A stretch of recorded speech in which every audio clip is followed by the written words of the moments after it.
नमस्कार welcome to my study point channel.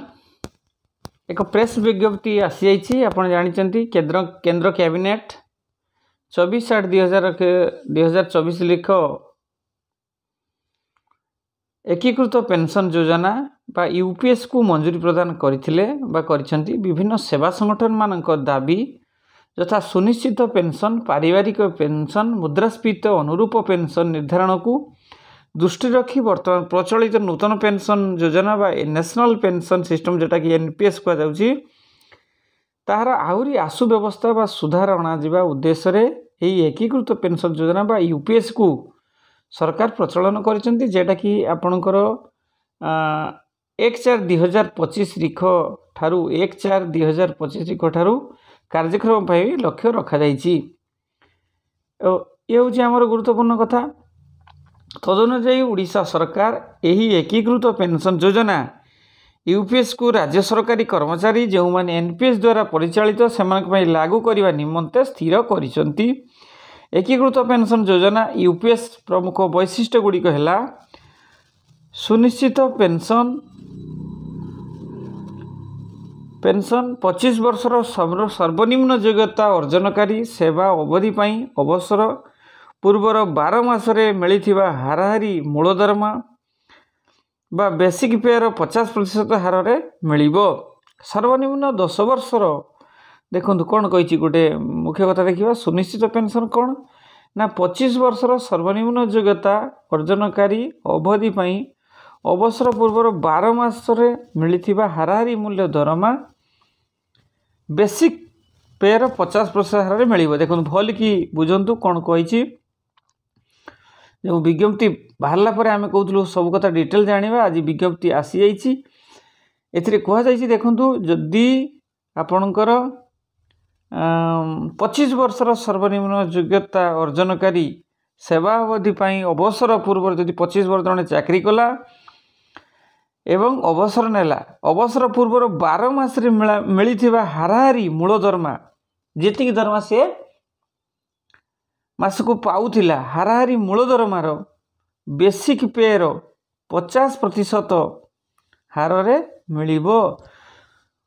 से भली ता अर्थ जड़े लोक रिटायरमेंट बेल को जदि 25 वर्ष चाकरी करी रिटायरमेंट कला को तार ग्रस दर 70,000 कि 60,000 हो जाइए किंतु सी कहते से 12 मासरे हाराहारी मूल दरमार बेसिक पेयर 50% थोड़ा बेसिक जी तार 50% हार मिलिबो। सर्वनिम्न 10 वर्षर चाकरी अवधि ठारू आरंभ करी 25 वर्ष पर्यंत सेवा अवधि क्षेत्र में पेंशन अनुपातिक भाव मिलिबो।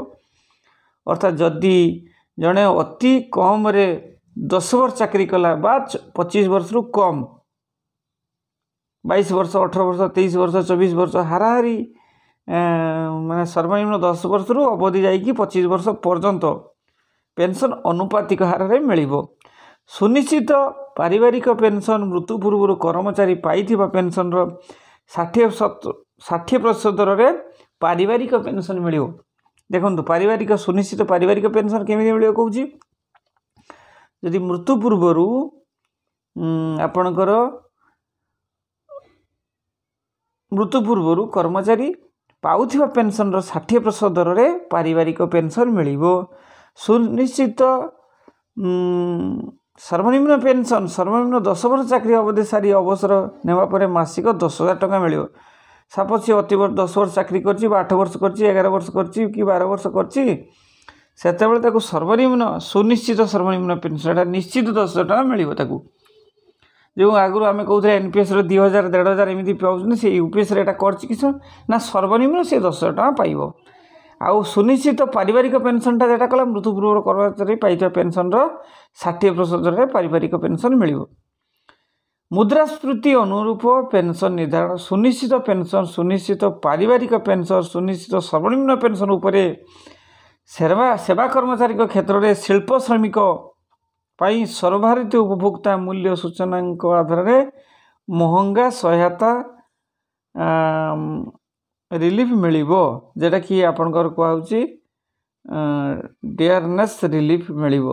तापरे आपण आगु को देखिबा अवसर परे ग्राच्युटी व्यतीत एककालीन राशि देखो ग्राच्युटी बेसिस एककालीन राशि प्रत्येक संपूर्ण 6 मास सेवाई अवसर तारीख में मिलुवा मासिक पारिश्रमिक जेटा महंगा भत्ता कहते वेतन प्लस महंगा जेटा कि आपंकर अवसर पर ग्राच्युटी व्यतीत एककालीन राशि प्रत्येक संपूर्ण 6 मास सेवाई अवसर तारीख में मिलुवा मासिक पारिश्रमिक जेटा कि वेतन प्लस महंगा भत्ता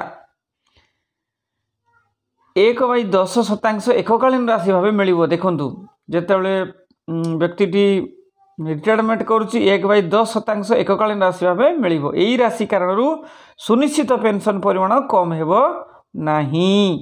एनपीएस अधीन थी कर्मचारी माने यूपीएस चयन करने को कि एनपीएस सहित जड़ित रही स्थिर करें। यूपीएस को 1/4/2025 ठारू कार्य करने भारत सरकार समय सीमा धार्य करछंती। बर्तमान एनपीएस रे राज्य सरकारी कर्मचारी सुनिश्चित पेंशन सर्वनिम्न पेंशन पारिवारिक पेंशन कौन से परिकल्पना नथिला किंतु यूपीएस रे सर्वनिम्न योग्यता सेवा 25 वर्ष पई निश्चित पेंशन एवं सर्वनिम्न 10 वर्ष चाकरी अवधि ठारू आरंभ कर 25 वर्ष पर्यंत सेवा अवधि क्षेत्र में पेंशन को अनुपातिक भाव मिलिबो।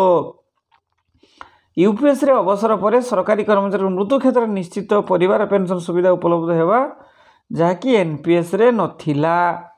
जेभली कि मौलिक वेतन उपर महंगा भत्ता सर्वभारतीय उपभोक्ता मूल्य सूचकांक आधार में स्थिर कर जाए से भली महंगा सहायता पेंशन परिवार पेंशन उपर स्थिर कर जाए। एनपीएस अधीन में अवसर ग्रहण करने सरकारी कर्मचारी क्षेत्र में से सुविधा उपलब्ध नथिला। यूपीएस रे अवसर प्राप्त सरकारी कर्मचारी को अवसरकालीन ग्राच्युटी व्यतीत एककालीन राशि तांकर सेवा अवधि एवं पारिश्रमिक आधार प्रदान करा जिबा यार सुनिश्चित पेंशन परिमाण ह्रास हेबो नाही। देखंतु यूपीएस टे एनपीएस टार किछि मात्रा भल बोली आमे अनुभव करिबा किंतु पूर्ण मात्रा ओपीएस भली होबो नाही। किंतु सरकार कहउचंती जे ये तीनटा कथा या भीतर रखा गला। गोटे होची जने 25 वर्ष फुल सेवा देला तापाई गोटे व्यवस्था एवं अति कम 8 वर्ष 9 वर्ष कि 10 वर्ष 11 वर्ष करिछि सेतले 10 वर्ष चाकरी करछि माने ताकू निश्चित सर्वनिम्न 10,000 टंका दरमा मिलिबो जेटा कि 1/4/2025 ठारू कार्यकारी होबो बोली से कहउचंती।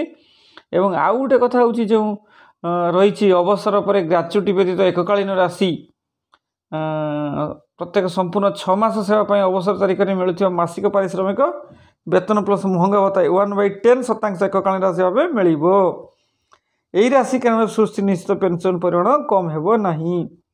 एथिपाई राशि कारण सुनिश्चित पेंशनटा परिमाण कम हो ना कहते। मुद्रास्फीति अनुरूप पेंशन निर्धारण से कथा गोटे कहले ये थिला हमर गुरुत्वपूर्ण वीडियो आपण माने देखंतु।